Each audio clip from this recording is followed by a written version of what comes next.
Hello and welcome into another edition of Blizzard Warning. I'm your host, Scott Cole, and a special guest joining us today, Big Hirsch, Mike Herschel. What's going on, brother? What's up, man? How you doing? Can you hear me okay? I can hear you just fine. It's been a while since we've chatted.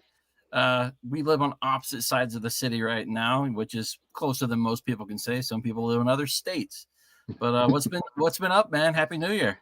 Hey, man. Happy New Year. Glad to be back, man. It's a hectic time of the year.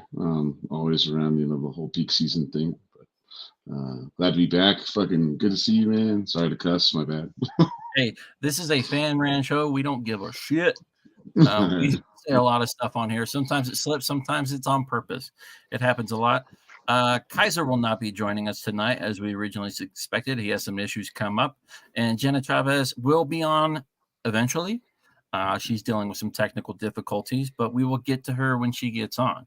If you guys are joining us from Facebook, please allow StreamYard permissions to use your name and whatnot. Otherwise, we're talking to our Facebook users, and that does us no good because we can't address you by name and be like, hey, so-and-so, here's our thoughts, here's your thoughts, and let's chat about it. If you are looking for Willow Seasonings and Blends, they have a lot of good selections. They are one of our sponsors for the Colorado Sports Connection group. To earn 15% off your online purchase at willowseasonings.com, use the code CSC2024. It's always delicious stuff. I enjoy it. I use it a lot for like my eggs and shit that I make. So hey, there you go. Very good stuff. And probably cheaper for your bang for your buck compared to most of the spices that you're going to find in any store. Let's take a look at the Central Division standings here. Mike, not a lot has changed since our show last week. I think the only thing that I had to change was the order in which 5th and 6th place or 6th and 7th place is Minnesota and Arizona switch spots. All but right. Dallas still leads our division with 72 points. The Avs finally got a win last night on this 6-game road trip, which was just painful. It's been painful to watch. It was painful to watch, man.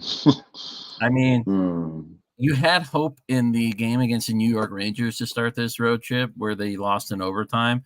As I said last week, the Avs just got a little too greedy in overtime, which led to, them trying to get that big breakout play in overtime on 3-on-3, and it bit them in the ass. The next 2 games were not that fantastic as they got blown out in both those games. And then Washington, you go to Washington, you're like, all right, here's a team we can potentially beat up on. And first period looked great. And then you gave up 2 goals right back. And I'm just like, come on, guys. You can't do this against a team that is struggling to win games. I mean, not at all, man. I mean, and you got to figure with the 1 point against Rangers, kind of like, kind of just piggybacking on what you just said, was literally watching that game. It's just like, all right, cool. But like right out of the gate, right off the All-Star break, like this is going to be a decent road trip. And then literally, like you just said, coming into a team that is struggling to say the least. And to even try to find who they are, much less get Alex Ovechkin the goals that he needs to, surpass Gretzky. I mean, you would think that the Avs would beat up on that team, kind of like last night. Obviously the win's going to come up on a little bit later, but good Lord, man, what an embarrassment! Like it's like, did we just stumble outside the All-Star break, or what's going on, man? I don't know. It feels like a lot of people stumbled coming out of that All-Star break, as like I said, there hasn't been much change in the standings here. Dallas is only still up 2 points from us. Look who's here! Jenna's made it. Oh my! What's up, Jenna? I hate technology and I suck at it, and I should not be allowed to be in charge of it ever. So, hey, hello. I think that's why Best Buy and places like that developed their geek squads forever ago, because they know there are people out there who are just like technology illiterate, and they're just like, we'll help you out for a fee. Yeah, a lot. Everything for a fee now. I don't know if you guys just saw this, a little bit off topic, but I was cruising through Facebook posting some shit, and Major League Baseball is working with the Colorado Rockies to provide a streaming service for team-specific games, like all their games. But it's like $19.99 a month, or $99 or $100 for the entire season. I'm just like, who wants, like, don't get me wrong. I do have a Rockies tattoo on my leg. I support the hometown team and everything from a distance because I don't like the Montforts, the Rockies ownership. I will die on that hill. I will but I'm like, absolutely die on that hill. Why the hell am I going to pay $100 a month for an entire year to watch a team who's projected for the over-under of 60.5 wins? Like, yeah, because they don't know where the games are going to be aired next year. Well, you're seeing it with a lot. You're seeing it with not just baseball, but you're seeing it in some of these hockey venues as well. That these teams are losing their broadcasting, the company that they're broadcasting with. So now they have to struggle to find something else. And I think part of that's just streaming services popping up for absolutely everything. Can we just go back to any channels and a streaming service? Can we just go back to grabbing a DVD from the Red Box or having it delivered in my mail, please? I would go back to VHS. I don't want to go that far. That was a pain in the neck. That was just a pain. If we're gonna go that far, we need to educate some people on cassette tapes as well for people for radio. What was the Blockbuster thing? Be Kind, Rewind, right? Yeah, Be Kind, Rewind. Everybody get your number 2 pencils. You're going to need the backs of them. Last night's game, I know we're doing things a little bit out of order, and it's probably going to drive Graham a little bit crazy because he's our Becca Houston guy. But Arturi Lehkonen last night, guys, what a game. Oh, my God. Number 62. That dude was just on fire last night. It. 2 goals and 2 assists? Yeah, 2 goals, 2 assists, a 4-point night. I mean, you want to talk about somebody who is playing well in replacement of Gabriel Landeskog on that top line with McKinnon and Rantanen. This guy's doing it all. And then can you imagine? Let's fast forward a bit because we all hear Landeskog playoffs is the most likely scenario. He's not going to be back during the regular season. The Avs can't afford him because of the salary cap restrictions. And we don't have $7 million or whatever it is to put him on the ice. But can you imagine if Landeskog's back fully healthy come playoff times and we pull the Tampa Bay Lightning trick with going over the salary cap because it doesn't affect playoffs? Landy back on the first line. Arturi Lehkonen's there with whoever they put as their second line center, and Nichushkin comes back from the player assistance program come playoff time. Hopefully. And doesn't leave. Well, I don't want to talk about that issue last year. I don't think anybody does, man.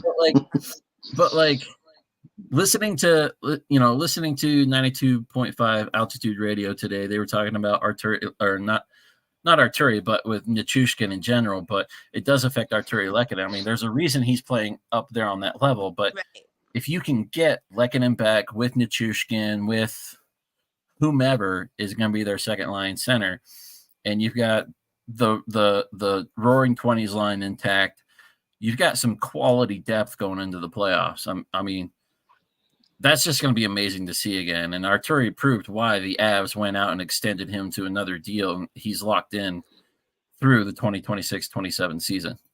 Yeah. Mm-hmm.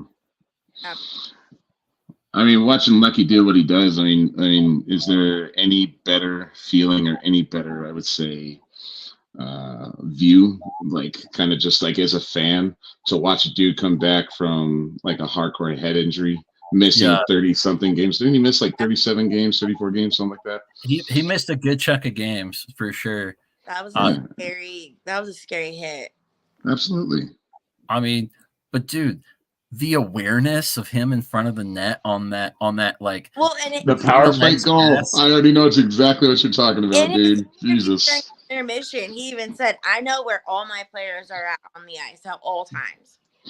Dude, that's like watching highlights of Nikola Jokic and his no-look passes for the Nuggets, man. It was the same. It was the exact same vibes. And is it Ross Colton? Is he the one that like screams at his teammates when he makes a goal? Maybe Probably. It cracked because was Colton one of the assists that Lehkonen had last night? I think so. Yes. I think it's so funny if you guys watch after the goal. Ross Colton, like they've asked him in interviews if he's mad at his teammates because he like loses his shit. No, and he's just like, pumped up, I man. guess he's done that since he played down in like the youth. But he just like screams at them. That's pure like pure like Smash Brothers energy right there from Ross Colton. Like I'm here to play hockey. Did you say Smash Brothers? I did. Or Bash Brothers, whatever it is. Ross Colton last night, by the way. I know what I meant to say, and I said a video game reference instead. I was like Mighty Ducks Bash Brothers energy, not Smash Brothers. I haven't played Smash Brothers forever. I'm like, all right, cool. I guess we're playing Mario, whatever. And then Ross Colton had his 11th goal of the season last night. Yeah. It's nice seeing other people besides McKinnon, Makar, Rantanen scoring these goals. That's what the Avs really need to get back to, is just like opening it up, tic-tac-toe type passing. Everything that we saw last night was gorgeous and beautiful to do. And, it coming against Washington, against a team that's struggling, I think kind of should help the Avs kind of reset, everything and whatnot. Boost. But I want to see them carry that same momentum against a playoff caliber team. Exactly. Okay. That's what I want to see. Okay. So with that being said, then if you want to see them stick with that kind of caliber of play, let's face it though. I mean, last night wasn't pretty, right? I mean, It's nice that we get 2 empty netters for sure. So 4-3 up until, the 2 empty netters. That's great. Awesome. 6-3. Hey, a win's a win. 2 points is 2 points as long as it didn't go into overtime, right? No 3-point games. With that being said, though, how much more can we expect out of Georgiev, man? I mean, he's literally the workhorse. Now, I'm not going to say it's all his fault because obviously our defensive core is way better than it's playing right now. Way better. Oh, 100%. So what can you put on Georgiev moving forward? I have my opinions on it, and I'm pretty sure you read some of my articles and listened to some of the other shows. I'm a huge supporter of Georgiev. I love the workhorse mentality that we have with him, and I truly I truly want to see this guy succeed in moving forward. I personally love the workhorse mentality that the Avs have with Georgiev, whether it's by design or it's by we don't have the choice right now. I don't care either way. Example, look at the Boston Bruins last season. President's Trophy winners, first place in the Eastern Conference. Lost all of 12 games. You balanced your workload between Linus Ullmark and Jeremy Swayman, and you didn't even make it past the second round. You didn't have enough workload for whoever was going to be your go-to goalie. You played the odds. You played, he's hot. But those type of goalies, you have to have a goalie that has a workhorse mentality come playoff times. Yes, they're going to drop a game here and there. Yes, they're going to give up 5-6 goals on a night. Whatever.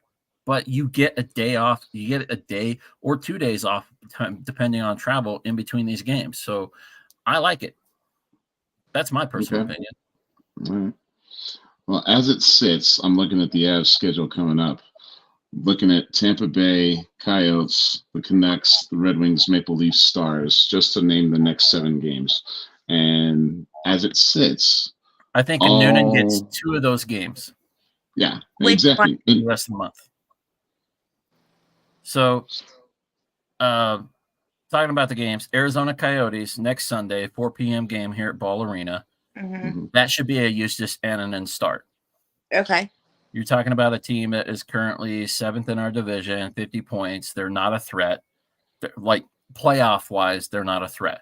This is a game where you put Annunen in and you give him his opportunity to play. The Chicago Blackhawks on leap year, February 29th in Chicago, this is a team that has 31 points. Yes, Connor Bedard will be back, but still, whatever. Let Annunen play it. How many games has he missed? Justus Annunen? Connor Bedard. 6 weeks worth, 6 to 8 weeks worth because of the broken jaw. Yeah. But he's projected to be back, I think, like the 21st or the 22nd, something like that. So, I mean, he's going to be back. He's going to be playing. It is what it is. But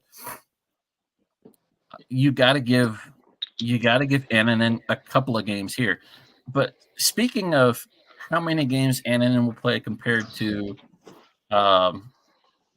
Georgiev, I have a stat for you guys that I looked up in talking about workhorse goalies. Two of the best workhorse goalies I've seen in recent years, Marc-Andre Fleury and Jonathan Quick. Yeah. And the numbers are right there along the ticker. Marc-Andre Fleury and Jonathan Quick have been in the league for several years. Fleury's been in this is his 21st year. If you discount Jonathan Quick's first year, where he only played like 4 or 5 games, he's been in the league for 17 years.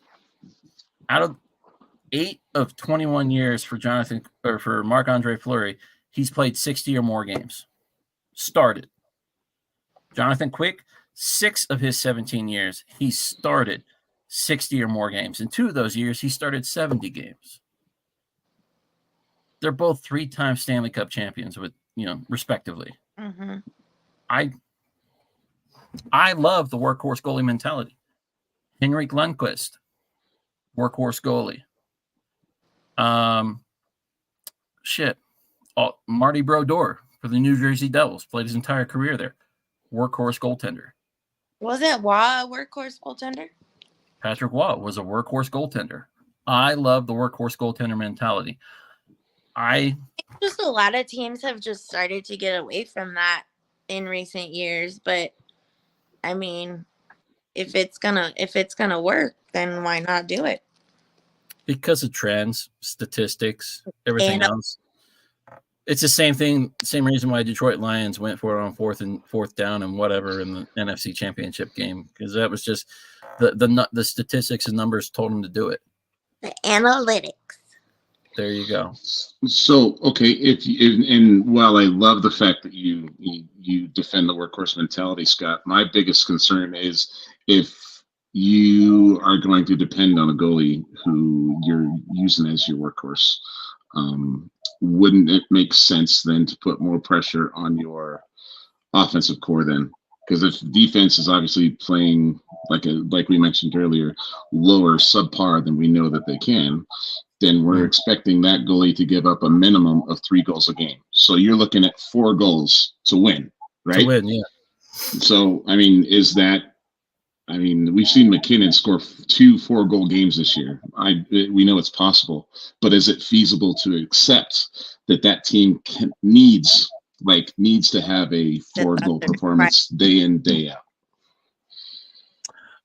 Excellent point, man. And honestly, no, it's not. That's not something that's feasible to expect from a team on a game-to-game basis. I mean, even if you're the best team in the league, there's no way you're going to consistently score 4 goals a game. And, factoring in my goalie on average is, giving up 2.5, 3 goal, 2 to 3 goals a game. That's going to be the thing. And I think a lot of that, and you touched on it a bit. Yes, you need your offensive core to be the shining example with their offensive prowess and whatnot. And I think that's why the Avalanche leaned the way they did with how much offensive talent they have on the defense in their defensive pairings as well. I think the other side of that coin, yes, they have offensive talent everywhere, is while as a whole, the Avalanche are probably one of the better offensive-minded teams out there, their defensive struggles, clearing the puck out of their zone, skating as a group, limiting turnovers coming out of the defensive zone has been an issue as of late. So I don't know if that's necessarily a player mentality type thing and transitioning from a defensive game into an offensive breakout, or if that is a coaching issue that can be addressed with the defensive coaches on the team talking to the players. If there's one league where players are more susceptible to listening to coaches, it's in the NHL. Agreed. As we saw in the Super Bowl, people just yell at their coaches when they want to. Of course, McKinnon and Bednar had their moment a few years ago. And McKinnon's grown from that moment, though. And he said that it was one of the most embarrassing moments of his career watching it on SportsCenter. From a young age, hockey players are taught you are a professional in everything you do. Yeah. As a hockey player. And you're expected to hold yourself to that standard. It's funny how you're expected to be a complete gentleman and like hold yourself to a standard, and then you get on the ice and just annihilate each other. Hey, Connor Garland, you forgot your helmet. Yeah. Yep. Boom. Yep. Yeah. Perfect. Perfect example. I love it. Yeah. So, Jenna, question for you, because I know Mike's going to have something to say on this, but I want to hear from you in regards to this. Mike's always got something to say, but another lineup change that I think needs to happen or has been happening, and I want to see how far it's going to progress with the Avs, is Ryan Johansen. This guy was traded to the Avs this year from the Nashville Predators. I got notes. Oh, look at that. She got notes. He 50% of his salary, so $4 million of his salary this year and next year are being paid by the Predators. The Avs are on the hook for the other $4 million the remainder of this year and next season. He was brought in to be a second-line center. He's currently playing as a bottom six. What are your thoughts on Ryan Johansen? So, ironically enough, when it came across my ticker in the off season that we had acquired Johansen, I was really excited. Because he was always a menace when we played against him. He was a pain in the ass. So I was like, great, bring him here. Like, it'll be, I was excited about it. And I am disappointed and I am over it. And I think that we should be seeing what we can do going before the trade deadline and cut him. Cut our losses. Goodbye. So the Avs have a number of ways they can tackle this, Mike. Obviously, they've demoted him down to a lesser line, so he's not playing as many minutes. He's still a veteran, so he's still got some knowledge to give or whatnot. But should the Avs keep him? Should the Avs waive him? Which hockey etiquette says you don't do to a veteran player like this. Or do the Avs buy out his contract?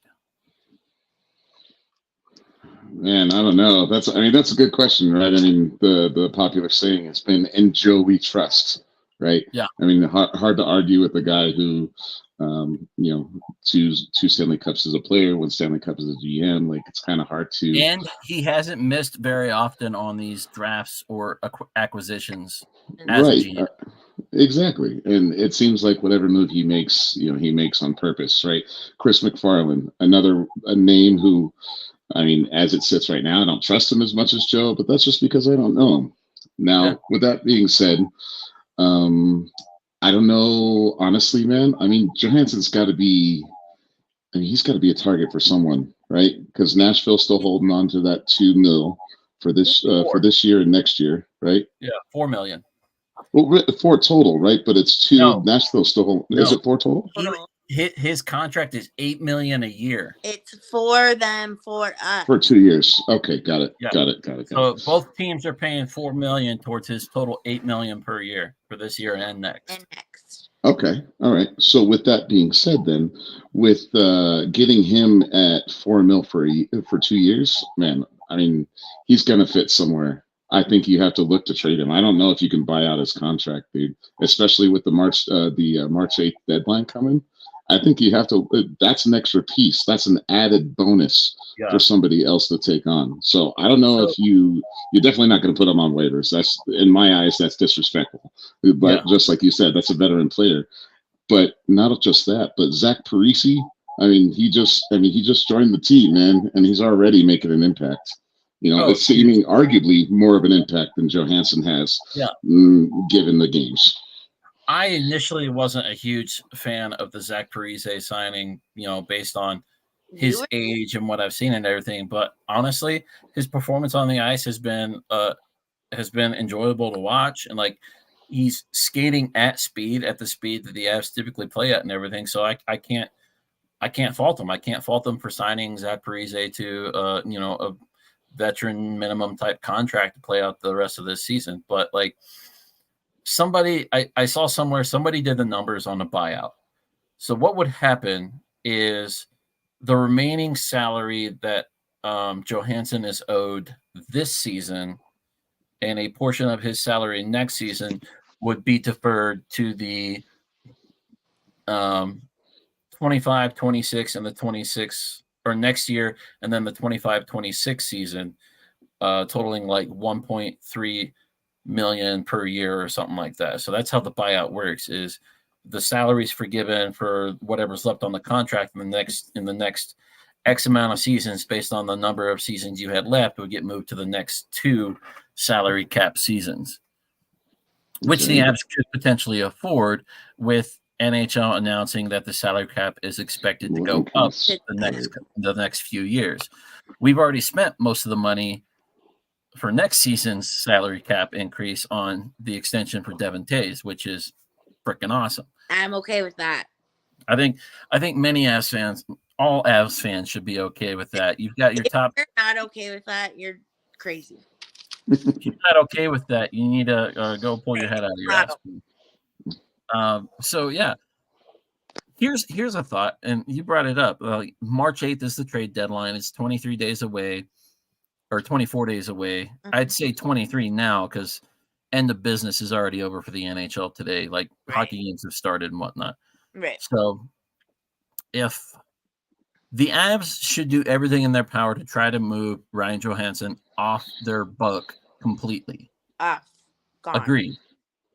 If they can't move Ryan Johansen after March 8th or after the trade deadline is passed, I think then maybe they might look at buying out the remainder of his contract and opening up a bottom 6 forward position to somebody like Riley Tufte or Ben Myers for the rest of the season and into the playoffs. Yeah. Okay. So both of them, I think, have earned the right to get that shot. Riley Tufte's played well. Ben Myers, I think, is somebody a lot of, myself included, thought would be the 4th line center on this team this season, but that went to Helen a hand basket real quick. Olofsson. So yeah, it doesn't necessarily go to hell in a handbasket. It's just I don't know if the Avs are ready to like run out his waiver options or whatnot, and that's why we haven't seen Ben Myers back up at the club. Is he's only got 2 games left on his contract before he has to stay up here. Right. So I don't think they want to risk that being committed to that if it's not. Yeah. And correct me if I'm wrong, but the playoff games don't count to that, right? I don't think so. No. I don't think so either. And I think your rosters expand just a little bit due to potential injury and whatnot in the playoffs. So I think you're allowed to bring protected Makar was that the playoff games didn't count. Statistically, the playoff games counted for Makar, but it doesn't count. I don't think they count against your ELC and waiver issues. Right. So, okay. So speaking of young players, let's get back to what we were talking about earlier with Justus Annunen. I really want to talk on this topic because this dude, he needs. I'm not mad at him. I'm not mad at the organization and the way they're handling Justus Annunen. I am mad at other fans. So Justus Annunen was given the game, I think, against the Devils, the back-to-back game between the Rangers and Devils. So Georgiev got the Rangers, Annunen got the Devils, right. and he didn't perform well at all. No. Okay, I get that, and I can understand why Avs fans are upset, especially after losing to the Rangers in overtime. Why are we riding somebody like Justus Annunen so hard as a young goaltender. They're not after even losing that game. crucifying him. Yeah. They are throwing him to the wolves, like covered in tar and feathers, like seventh level of hell. Like streets. It's insane. This dude is 23 years old. I'm disappointed I'm not even angry at Avs fans. I'm disappointed. I mean, Mike, you've been around hockey and watched hockey and everything enough. Here and there. I mean, how frequent it's easier for a forward or defenseman to come into this league and perform well at 17, 18, 22, 23 years old than it is for a goaltender at those ages to come into the league and perform well. I mean, I would sympathize. I can sympathize with Annunen. Kind of going back to what you just said. Kind of let me just back up here a little bit. Based off of the question that's on the screen here, justified or impatience. I think it's impatience. I mean, honestly, dude, the dude can literally now buy it. He's 3 years into being able to buy a beer. Like I mean, like sitting there 23, you're still figuring your stuff out. You're still feeling like, you have this professional job, you have this career, this league to live up to, right? Yeah. So putting that pressure on a really, really young goaltender, I think is kind of unfair. At the same time, I can see both sides of it. I can see where it might be a little bit justified. By justified, I don't mean like calling for his execution because of one bad game. No, I mean Gretzky had bad games, man. I mean, Brodeur had bad games. Waugh had bad games. Whoever you want to say played his the sport, you're gonna have bad days. It's just Waugh had a really bad game and then told the ownership he was done playing in Montreal, and then he came to Colorado. So literally, like after 8 or 9 goals, he's just like, I'm done. Like, yeah, he's like, I'm done. I'm not playing for you guys anymore. That's a bad day, right? I don't think it's fair at all to essentially what you guys are saying is crucify Annunen. There's no reason for it. I think this is a kid, literally a kid, who needs to grow into his shell, grow into his career a little bit more. I think if he develops, I think it's potential, but that's just the thing. Avs fans, especially coming 2 years removed from a Stanley Cup, Avs fans are impatient. They want another cup. You can feel this team wants another cup. McKinnon literally said prior to winning the Stanley Cup, the year before, he's like, I spent 9 years in the league and I haven't won shit. Like, yeah, because it's hard. It's not given to you, dude. You got to work for it. Now, the fact that he was able to work for it along with all the pieces that just came together, that's great. With Annunen, I think you need to develop some patience. You need to develop him a little bit more and let this kid grow. You can't just throw him in there and expect him to just be like A game. No, he's not. I don't know. He's not a Martin Brodeur. He's not the next Patrick Waugh. But I think if you develop him a little bit more, make him stay in the Eagles, make him fight through adversity. I mean, I'd hate to see him kind of, go through the same thing with Sammy G did, like scrutiny and then having to go the player assistance program because of, depression and substance abuse and stuff and all that other stuff. So I mean, it's pretty clear and obvious. Like the one thing the NHL does get right is their player assistance program, because they know how stressful this type of career is and the injuries and everything. So, I mean, it's clear as day, just like it is in some other leagues, alcohol, drugs, opioid addictions, cocaine, stuff like that is present in these leagues. There's no denying that at all. So, this kid's 23, he's learning and growing. This is somebody who's been playing at a professional or semi-professional level since he was like 15 years old. Mm-hmm. He's been doing this for close to a decade, starting in junior leagues over in Finland, then playing with the top league in Finland for the Liga and everything. And he's performed well at times. He's been awesome for the teams that he's played in when he's had playoff opportunities. He's got, 40, 50 games in playoffs between Finland leagues and the AHL with the Eagles. So he just needs to get solid opportunities, and you can't do that when you've only played 6 games in 3 years across your, for the NHL. So give this kid time. The Avs took a huge, it's hard to pick a goalie in the draft. In the draft he was taken in the third round. He was projected as the fourth best international goalie in his draft class, and he's either going to perform or he's not going to perform. The issue with the Avs is they've had the salary cap space to go out and find a veteran goalie, when they had Philip Grubauer, or when they were with Semyon Varlamov or Darcy Kemper, who was the goaltender for our Stanley Cup run. And then you had a great backup in Pablo Francouz, who may or may not be back next year, as he's an unrestricted free agent. We don't even know if he's going to be back from his injury recovery. So there's an opportunity for Annunen to be the backup guy and earn more time in the NHL and earn the potential to be a starting goaltender. Because I tell you right now, if Annunen goes anywhere else to a rebuilding type team, he'll get 20, 30 starts a year as a young goaltender. Yeah. But if you want the best example of rushing a young goaltender, look no further. I know he's not playing right now, and he's under some scrutiny with the sexual abuse scandal with Canadian hockey, but Carter Hart. Joined the Philadelphia Flyers at the age of 18, had a phenomenal year. The next 2-3 years were terrible for him. Were terrible for the Flyers. Yeah. And then he kind of bounces back a little bit. Justus Annunen is in that same category right now, and I think it's impatience. I think fans just need to be patient. I understand you guys want a backup goaltender because you don't want Georgiev to play a ton of games, but I think he's going to do something special, and I truly hope he does. So give Annunen his due, let him learn, let him grow, and hopefully things will work out.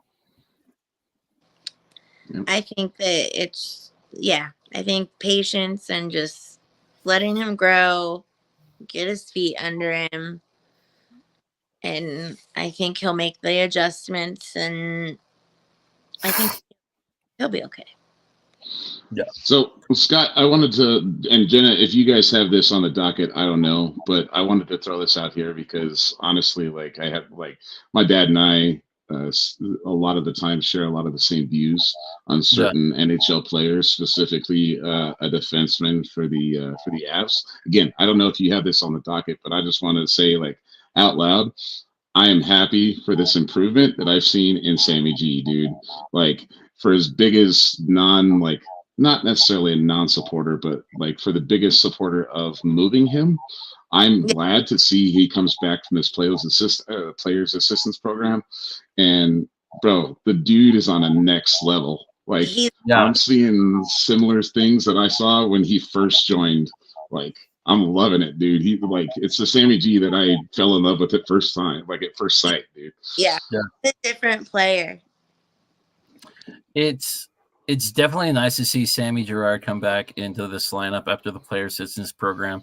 He was in that program for 27 days, and then all of a sudden we were getting reports. He's on the ice. He's skating. He's wearing a blue sweater. And then he played that night. And it was awesome to see him back. And whether it was, I don't know what it was for. I honestly don't care. He got the help he needed, and that's what matters most with these players, is them getting the help that they absolutely need. But his speed, his decisions, his ability to go in and forecheck and just push people into the boards. I mean, he's an undersized defenseman for sure compared to some of these skaters, but he does such an amazing job in using what body control that he has to make an impact on the boards and on the ice. So it's great seeing Sammy G back where he belongs. And again, Mike, you're right. I was one of those people as well. I was like, oh, he costs a lot of money, $6 million. I don't know how you can pay that for a second pair defenseman, blah, blah, blah, blah, blah. I think we talked about it and we both were trade him. I think that's part of the pressure. His dad has even said, he was getting a lot of hatred from Avs fans, through Facebook, through groups and everything, talking about how he costs so much and blah, blah, blah. And he just wasn't performing. And I'm like, a defenseman is a weird position. There's a lot more that goes into it than just putting the puck in the back of the net. And, I think he's done a fantastic job with it. So I truly look forward to seeing that improve moving forward. And I'll bring something else that is completely unrelated to hockey up towards the end of our show, but I do want to talk about something else that is hockey related if we're done talking about Sammy G. Good.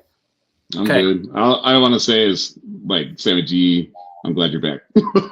Yeah. So I'm glad you're back.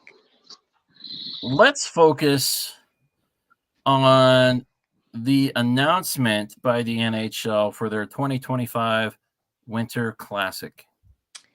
Yes. The Chicago Blackhawks again versus the St. Louis Blues again in the Winter Classic, but this time they're going to Wrigley Field. They played at Wrigley Field. Go Cubbies. I don't know if you guys saw the advertisement for it. No. So it showed somebody wearing like red, red Chicago Blackhawks, like jersey or something like that, walking through. You can see like outlays of Wrigley Field and whatnot in the back part of the scoreboard, and then putting the different signs up and everything. And you got Connor Bedard kind of sitting there with his head out the window looking up, and it says NHL, 20, Winter Classic 2025, Chicago Blackhawks versus St. Louis Blues. Don't get me wrong, I love outdoor games. Having been to 2 of them, Mike's been with me at both of them. And we've had a blast. The vibe and everything for the outdoor games, might not be as big as what the Winter Classic is, but the Stadium Series games are a blast. They're fun to go to. It's a great experience. If you haven't been to one, I recommend going to one. But here's my issue. This is the Chicago Blackhawks' fifth Winter Classic game. This is their 7th outdoor game.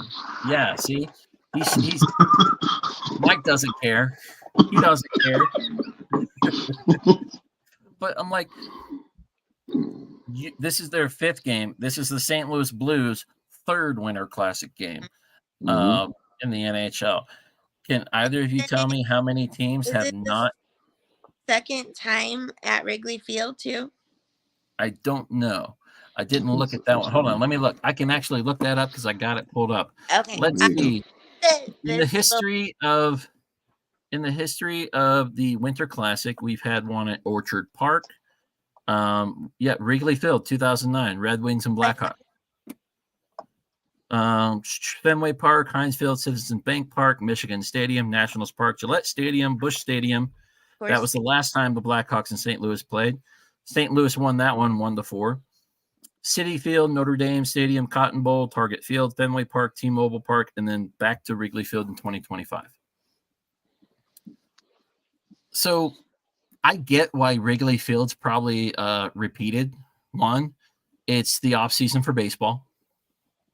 So baseball stadiums are more likely. And then the Wikipedia page for NHL Classic says this.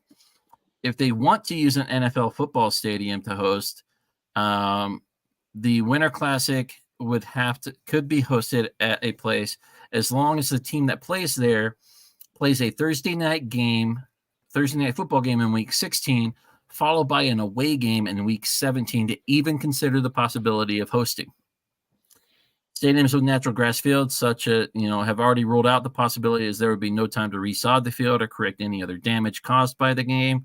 And the tight timeline would also rule out the ability for the support events such as the alumni game or local college lower level hockey games, as the venue would have to be deconstructed immediately following the Winter Classic game. So the idea for the NHL, because it's a big ticket seller, is they want to be able to use the venue for multiple events within that week that they're there. Okay. So why not do something like they did with the Air Force and do like Annapolis, or I don't know. I honestly don't know. Like, there's some things that go into it, like alcohol sales. I know that was a big issue that we had down at the Air Force Academy. Was Because usually Air Force Academy doesn't allow Right. alcohol sales during their games. I was about to And say, the and NHL it's did. also it's a federal establishment, so well, yeah, government. It's a It government. is a federal, it's federal government property, which alcohol is not allowed, etc., and everything. But I think the NHL made an exception, and they actually ran out of alcohol, or certain alcohols. I think all that was left was like the alcohol, like the seltzer drinks or whatever. Truly seltzer. Yeah, the Truly seltzers. So I think that was all that was left at that. But there have been 16 teams that have not played in a Winter Classic game. That's pathetic. And I want to add a little statistic to that, though. As of January 2024, only 3 teams have never been selected for an outside game, not just the Winter Classic. Winter Classic, to me, represents like a huge rivalry. So when you talk about the Blackhawks versus St. Louis Blues, those teams hate each other, bro. Yeah. And I know Bedard's not really old enough to really know what a rivalry is, but I mean, those two teams hate each other. Yeah. I have a list of rivalries. Actually, I think Classic. I counted 8 teams, Mike, that have not played outside. Have never played an outdoor game. So I got Arizona, Columbus, and Florida. 29 of the 32 teams have participated in an outdoor regular season game. I'm not talking Winter Classic specifically. I'm talking Winter Classic and Stadium Series. Okay. Gotcha. Looking through everything, because I'm pretty sure I went through all this beforehand, but there are 5 other teams that have never been selected to participate in an outdoor outdoor game since the inception of the Winter Classic and Stadium Series. Okay. Winter Classic started in 2008, and the Stadium Series started back in 2014 as more teams were clamoring to be a part of the outdoor series stuff. Right. So, along with the Coyotes, Blue Jackets, and Florida Panthers, there are some teams out there that like should have been included. Edmonton Oilers. Yep. Calgary Flames. Montreal or Ottawa Senators. Calgary versus the Oilers. Yeah, Battle of Alberta. I mean, come on. That's easily one. I thought it would be fun to have a Subway Series, the Islanders versus the Rangers at Yankee Stadium. They've played. They have? Yeah. Yeah. So let's see. Rangers and Sabres.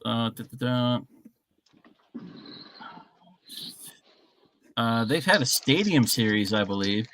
Yeah, Rangers and Islanders played at Yankee Stadium in 2014. They were one of the first four teams to do it, and then I think they had a rematch. Or no, they're set for a rematch this year at MetLife Stadium, February 18th, this upcoming weekend. Oh, okay. So we've got two games coming up, February 17th and 18th. You have the MetLife Stadium on February 17th. You got the Philadelphia Flyers and the New Jersey Devils, and then you've got New York Rangers and the New York Islanders. So you have, what we got there? Is that the? Yeah. All right. So this is the Winter Classic for 2008, right? Okay. It's Pittsburgh versus the Sabres. That was in Buffalo. Yeah, the Powder Blues for the Penguins, right? Yep. And then the Sabres and that nasty looking logo. It's gross looking. But I see your point. I do it. Toronto or Calgary versus the Oilers. Like, why isn't Canada getting any love? Speaking of Canada, where would you like to see the Winter Classic held? And who should play? I think it makes the most sense for it to be in Toronto. So I did some digging. What? So BMO Field in Toronto is an outdoor venue. I think it's one of soccer and Canadian football is held. It holds 30,991 people. So I think that would be kind of a cool place to hold it if you wanted to have Toronto host an outdoor game. Commonwealth Stadium in Edmonton for a Battle of Alberta Winter Classic type game. That stadium holds 56,400 people. And I'm pretty sure, dude, Battle of Alberta Winter Classic. Let me get my passport, Mike. Let's go, dude. Bro, I just want to see someone fucking drop the gloves, man. That's all I want to see. Right? I just want to see like all 20 people, all 20 players from each bench, just like find a dance partner, right? Right. Like, just do it, man. Where else? So we've got BC Place in Vancouver, 54,500. That's a venue that they could use. It has a retractable roof. So it's where the Vancouver Whitecaps play. So, I mean, you could open the roof up, a little bit. So that way you kind of keep it cool with Vancouver weather and everything. I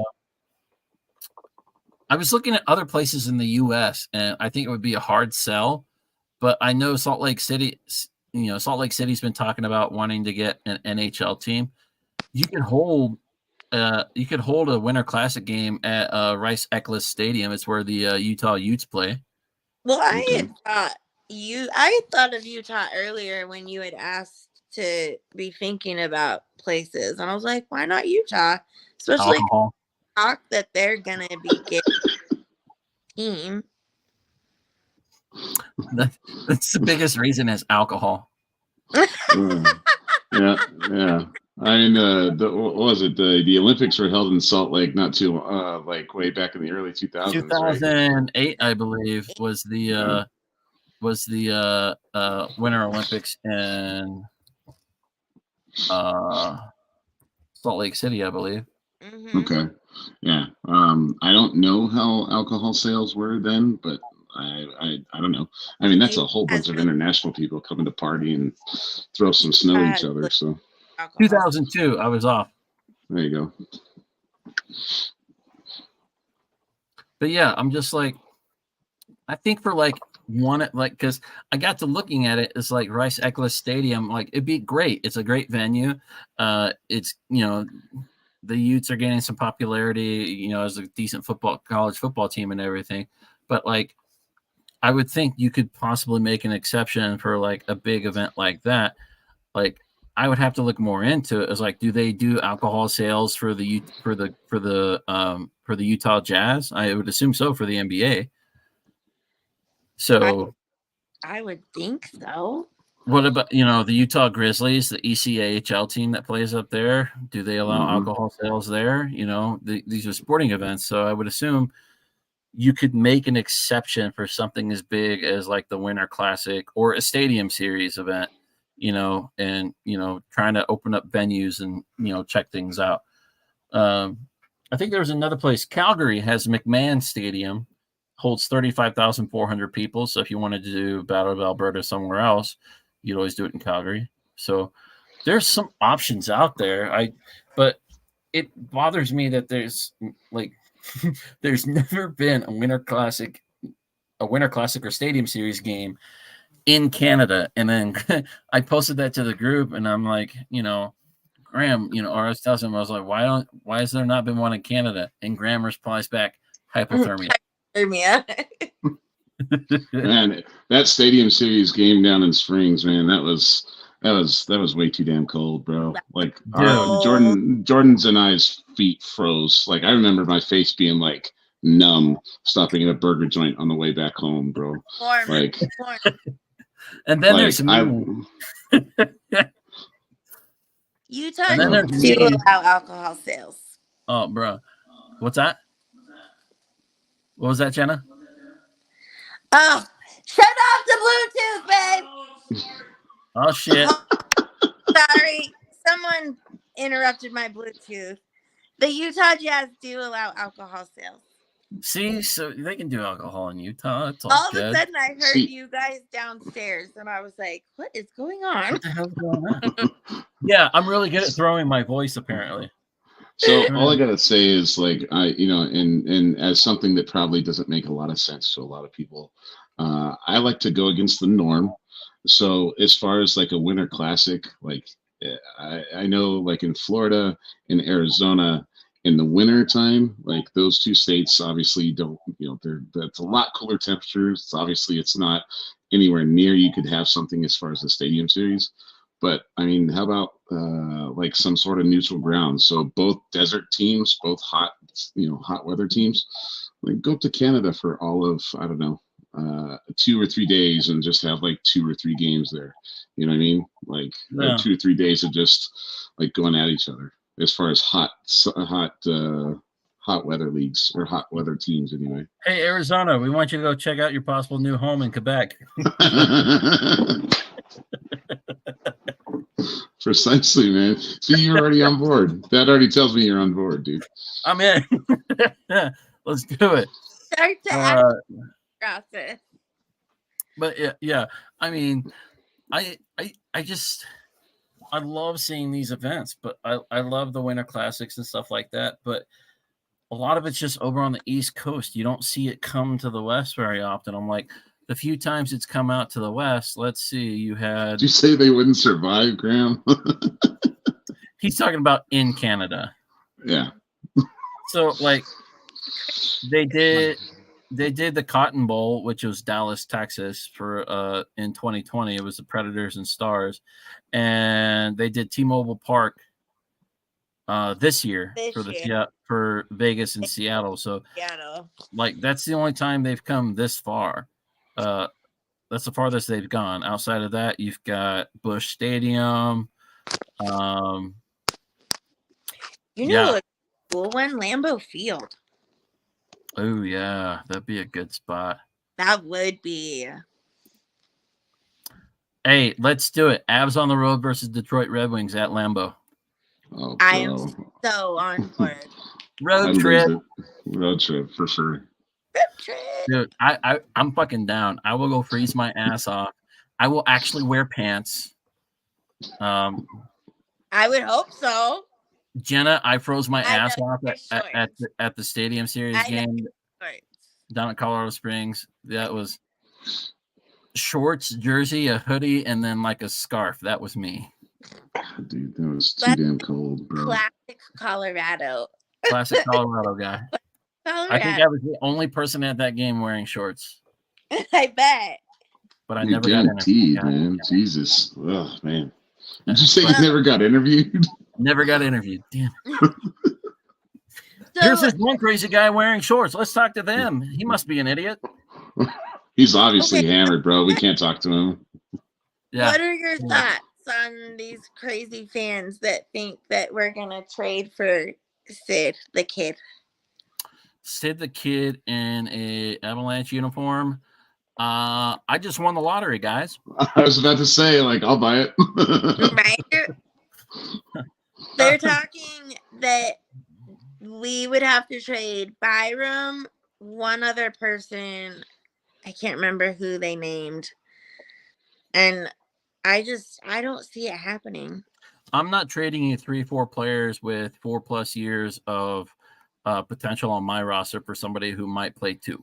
Exactly. That's right. Okay. I'm not the only one that's like he's in his twilight years. We might get 2-3 years, right? I mean, it's one thing if like Sidney Crosby is like, hey, my contract's done in Pittsburgh. I want to come, I want to play for another title, but I want to play somewhere like that.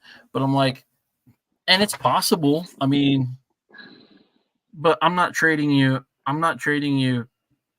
3 or 4 players that you can build a team around, moving forward for somebody who's got 2 years left on his contract for, even though his contract's reasonable, it's $3 million this year and next. Yeah. Here's my question then. I'm going to throw a wrench into your perfect little world saying no for 3 or 4 players. Okay. So we always talk, I hear everybody talk about this as far as franchises go in the NFL, the NBA, this, that, and the other. If, you got Odin vision, right? You can see everything, foresight, the future, the past, all this stuff. If you trade away those 4 players to sacrifice 1 or 2 cup runs in the next 2 years, do you do it? Is it for the better of the franchise, or is it the better for you? Because the franchise is everlasting. The franchise is still going to be here until we're long gone, right? But the idea is, do you sacrifice, not necessarily sacrifice, but do you trade out young potential, young build-around potential for a franchise increase in professional championships, NHL championships? I will say this right now. I will say this right now.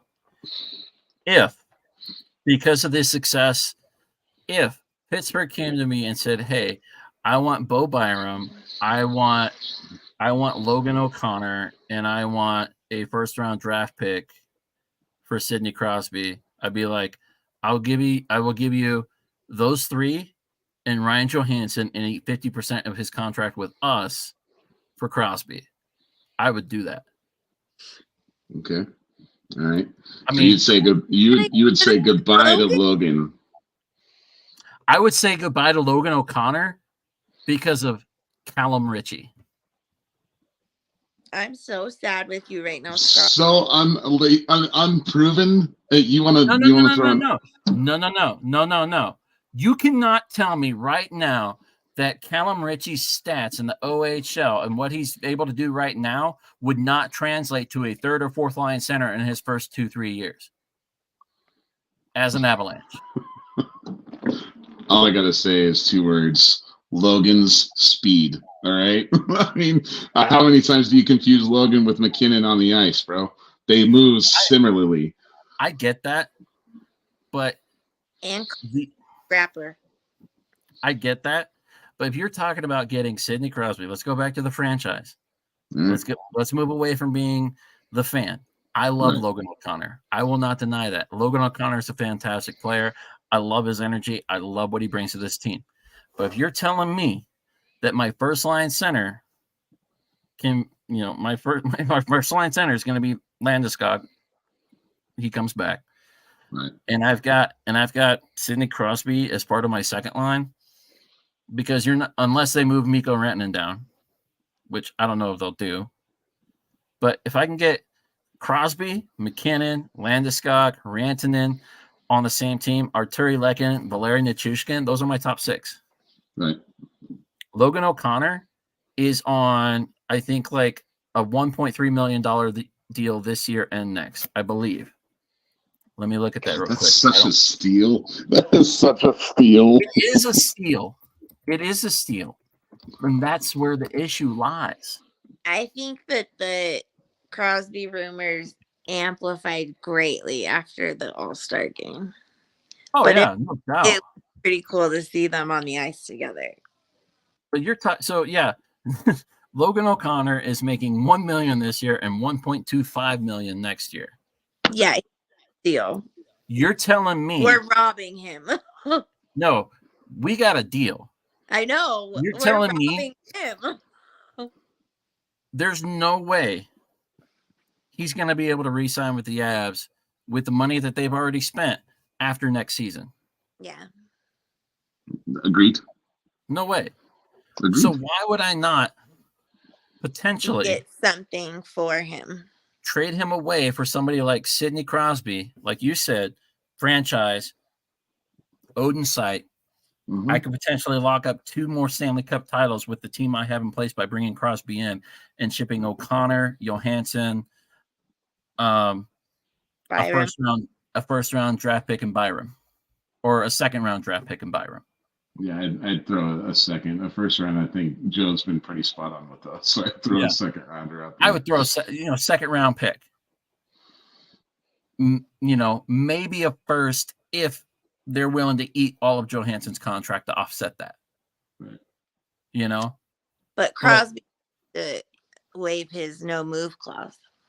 But for Crosby, a guaranteed and like a guaranteed Western Conference final win, appearance in Stanley Cup finals, shot at 2 more Stanley Cups before the end of Sidney Crosby's current contract. Mm-hmm. I mean, I do. I definitely do. I mean, I'll throw a second. Like I said, Bo, injury prone. Johansen obviously hasn't been making. The only one I'd really be heartfelt and like heartstring to say goodbye to is Logan. Legit. It's Logan. But Logan. Yeah. And then so digging a little bit deeper, because I said Callum Ritchie can replace I don't want to do it, Scott. You open this can of worms, bro. You might as well just go right in. So I'm gonna look at the stats. I'm gonna pull it up.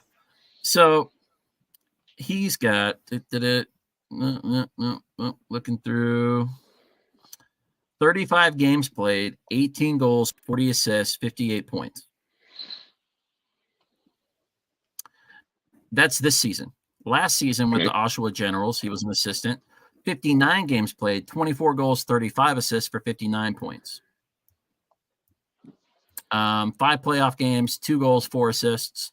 2021-22 season with the Oshawa Generals, 65 games played, 19 goals, 26 assists for 45 points. Oh, and his plus minus this season is 27. Okay, he's throwing Ryan Graves numbers up there as far as plus minus. Okay. But you're telling me that this forward can't replace Logan O'Connor? Hey, I mean, nah, I mean, I guess I'm not saying that. I guess what I am saying is I'd have a hard time saying goodbye to Logan. That's what I am saying. If it's done, it's done. But I don't know. It's going to be difficult to see somebody like Logan O'Connor go. But if you're looking at numbers overall, in 257 career games, Logan O'Connor, as a third, fourth line type guy, has 257 games, 35 goals, 47 assists for 82 points. And currently a plus 43 career. So if you get Crosby, you have Callum Ritchie coming to you. I think it's a great stat. Yeah, with Malinsky already in the D, right? Because Malinsky at D. Because Malinsky would take Bo Byram's spot, and then you still got potential with some development and whatnot for Caleb Jones to potentially replace Jack Johnson with Josh Manson. Okay, all right. So I make the trade, dude. It hurts, and I'm glad I'm not Joe Sakic or Chris McFarland, but I make the trade. Yeah, I don't know how they do it, man. Good topic, Jenna. Thank you. See what you've done? Yeah, I made us go over by a lot. Whole bunch of trade partners, man. Whole bunch of trade partners. But yeah, I mean, no, that's. It would be great to see Crosby as an Avalanche, yes, but it would be pretty cool. In order to get somebody like that, a future Hall of Famer and everything like that, even if it is for the next 2 years, the Avs are going to have to give up something for him. Oh, yeah. For sure. Yeah. And the Penguins are going to want people that are going to be part of their rebuilding process over the next 4 or 5 years. Mm-hmm. And I've already addressed this. The Avs are going to have to find a way to cut some salary over the next couple of years. Oh, most definitely. Here at the trade deadline and moving forward. So, yeah. That's going to come in the form of maybe some veteran players disappearing and some younger talent showing up. Mm-hmm. That's going to come from losing fan favorite players like we've just been discussing with Logan O'Connor. Bo Byram. Yeah. I love Bo Byram as a defenseman. It's just he is injury prone. And he does have the talent to be a first pair defenseman on some other teams out there. Yeah. So just as much as I would hate to see him go. Yeah. You got to spread your wings. You got to let them spread their wings. You got to let them fly. Fly, Condor, fly.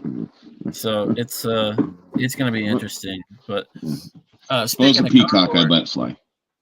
Speaking of the Condor, he was asked again this season about the possibilities of him being traded somewhere. And he's like, I'm here with the Sabres. I'm here to do my job. I'm here to play hockey. And just what he does. He's a good guy. Yeah, and Graham's right. Jack Johnson's contract ends after this year too. So yeah. We'll see a lot more Malinsky next season. That's for sure.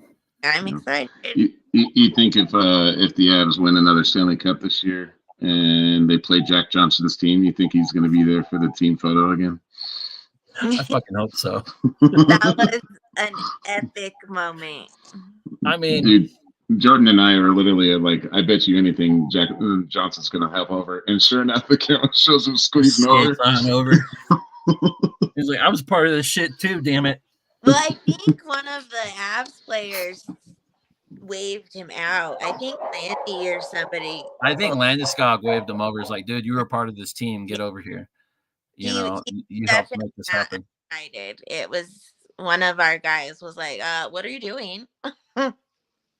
I mean, I like that about sports in general. I mean, you look at, I don't watch a lot of basketball. I tuned in when the Nuggets were in the playoffs and everything, and watched them succeed and everything, and looking through TikTok videos, because I follow all the local sports teams on TikTok, and you'll see times when players that were with the Nuggets last year, went off to other teams, and anytime that team was in town, they presented that player with their championship ring before the game. They did a big show of it and everything. And I'm like, that's pure class by the Nuggets and whatnot. I love seeing those moments where former teammates who bled and sweat together on and off the court, on the ice, whatever field, arena they're in, work together to accomplish, the dream of every professional athlete, win a championship in their sport, and then, coming together even after they part ways, because it is a business, and celebrating those big moments together.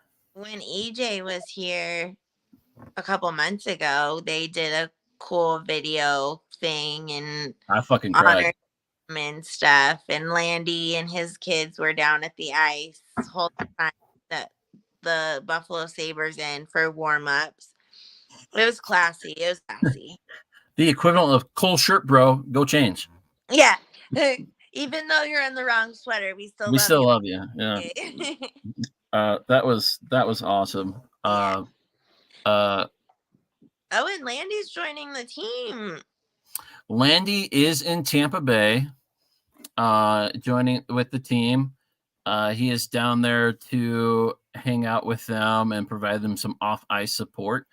Landeskog, I know a lot of people are looking for updates on him. They keep hearing things like, oh, he's joining the team in Tampa.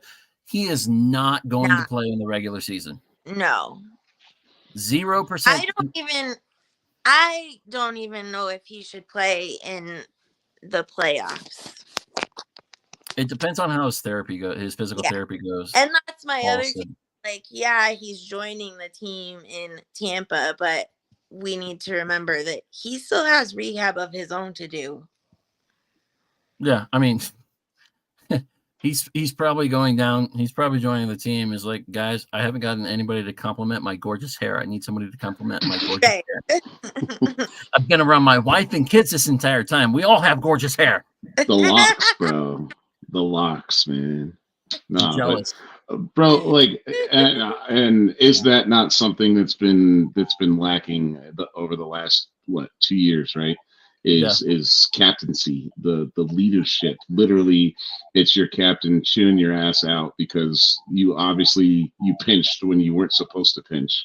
I mean, how many guys that are playing on this roster right now have played against Landy and haven't played with him? Zach Parisi's one, right? I'm Miles sure Wood, Miles Wood, there's another Ross Colton. Ryan Johansen. These are the guys who haven't, and maybe in kind of talking about the whole Johansen trade stuff, right? The talks or whatever. Maybe that's the type of leadership that Ross is taking care of business. Like that Roaring 20s line is awesome.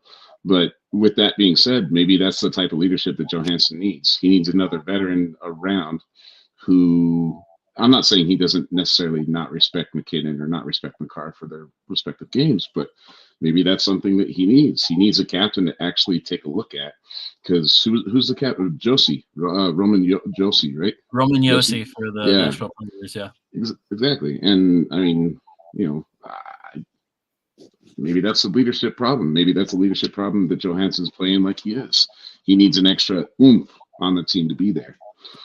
It's possible. I mean, let's look at the other side of this. Like, yes, we've had some captaincy issues and whatnot like this, and a lack of quality leadership going on, but that's given opportunity for other players like Nathan McKinnon and Cale Makar the chance to step up and grow into that leadership role with the team. Now let's say Landeskog does come back, because there's still a lot surrounding this. Will he be the same skater that he was? Is he going to be able to come back to form and play at this level and all that stuff with this transplant that he had in his knee? Let's say he does come back and he performs at or above the same level that he was. It's hard to perform above unless you're like elite of the elite. It's difficult to do. Let's say he performs at a similar level, doing what he does best. Can you imagine how much stronger the Avs could be next season and the season after, having their captain back on the ice, and then having players like McKinnon, Rantanen, Makar, who have had to step into that leadership role and be captains, but are now wearing that A, and then Landeskog just kind of looks at them and is like, hey, go beat some ass over there for that poor shit that they just did and get back to me. Right. And then that player being like, oh, McKinnon ripped into me, pretty hard and whatnot. That kind of pisses me off. And all of a sudden you see Landeskog walking over like, oh shit. Oh shit. Oh shit. Daddy's home.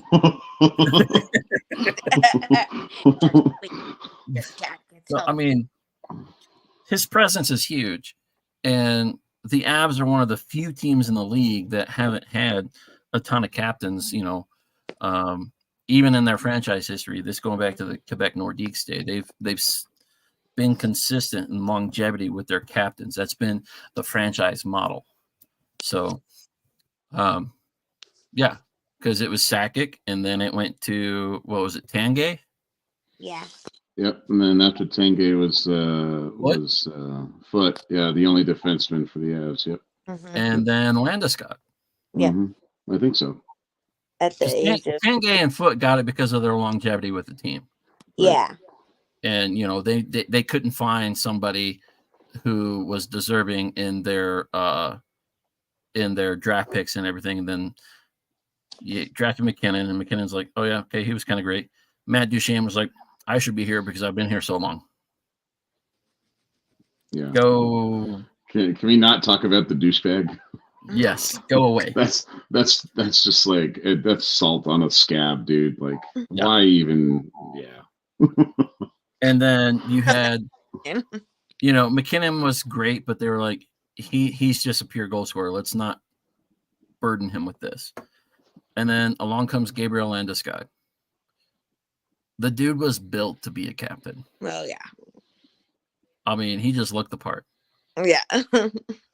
And yet another player I didn't like to be the captain. I remember saying, I don't like him as captain. He wasn't doing a lot. And then my dad was just like, you're crazy. You ever watch him in front of the net? And then it took me like a season, but I was just like, wow, Landy's literally going to do anything. Yeah. You want me to pull a Mike Tyson and bite that guy's ear? I got it. But I will not pull him. I will not pull a Marchand. I'm not looking at dude. No slew foot activity going on here, man. No, I don't want to deal with that. Yeah. Well, we have talked for an hour and 19 minutes, not hour and 20 minutes, folks. God, you're worried.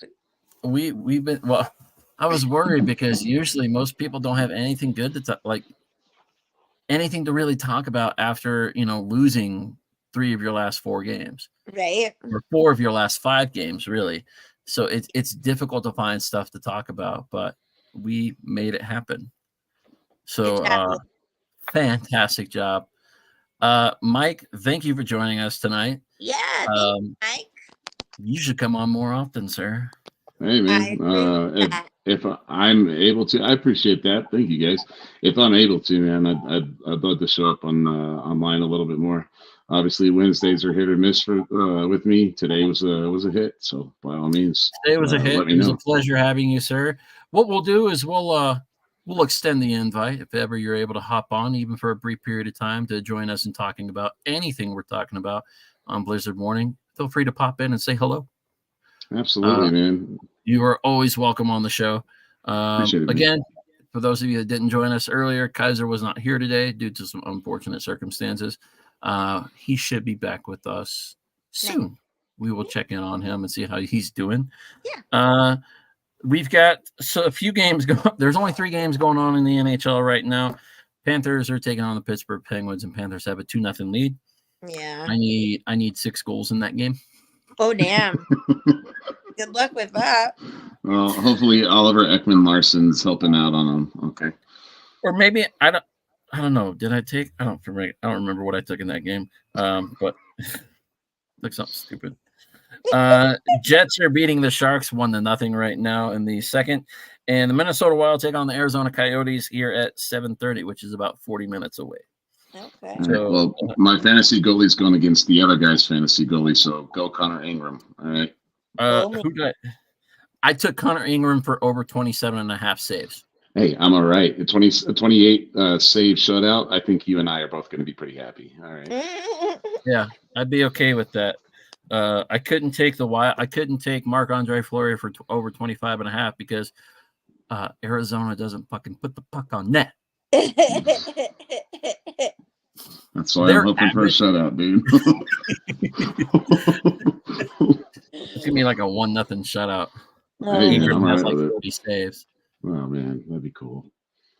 Yeah, it's crazy. I don't think I have any goalies playing tonight. I think I got a couple players on the Wild playing tonight. I don't think I have any Jets players because people got to them before me. Obviously. So. All righty. Well, with that, I'm going to sign us off. Jenna, thanks for hopping on. Feel free to turn that Bluetooth on in the other room now. And again, Hirsch, thanks for joining us, man. Please let your dad Mark know I said hello. It's been a while since I've seen him since he's enjoying his retirement a little further south than where we are right now. And we will see you guys next week, 6 o'clock next week. We started a little earlier this week. Wanted to get this knocked out and out of the way, but we went over our time, and I'm just going to stay home and watch some hockey. Sounds good, man. So until next time, everybody, enjoy your week. Let's get another Avs win over these next 3 games before our next show, and hope that we see some movement ahead of the trade deadline. Yes. Enjoy your Wednesday, everybody, and we'll talk to you next time. Go Avs.